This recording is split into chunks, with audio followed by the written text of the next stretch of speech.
So there, she basically is saying that apartheid ended because it benefited the people that instituted apartheid, which is the white population, right? It was too expensive at the time. So, you know, and I could show and I could find sources that would argue even slavery, the end of slavery didn't end because the abolitionists wanted everyone to change or the people become very religious.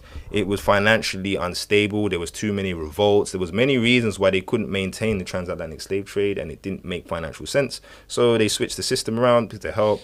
So this could be argued. I could see people that are not for CRT debating this. But again, we got sources. We can demonstrate certain policies will be enacted when it benefits everyone. And when it only benefits the oppressed group, nothing's going to be done. Like, it's clear that being against those, most of those of which, like, academically, logically, you can't refute. Like, these are, like, you could argue that these kind of irrefutable truths of CRT. Now, this forming the basis of any kind of education structure that where you teach about slavery, when you talk about that nations, like the Edwardians, the Victorians, we speak about the colonial project. To not teach critical race theory in the context of all empires seems racist. I think so. So it's clear that any kind of prejudice or discrimination against CRT is inherently racist.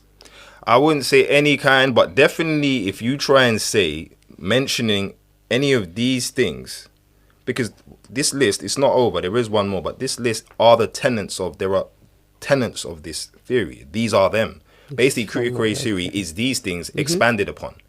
They just show how all of these things work and interact with each other to create the different systems and the different biases within the system.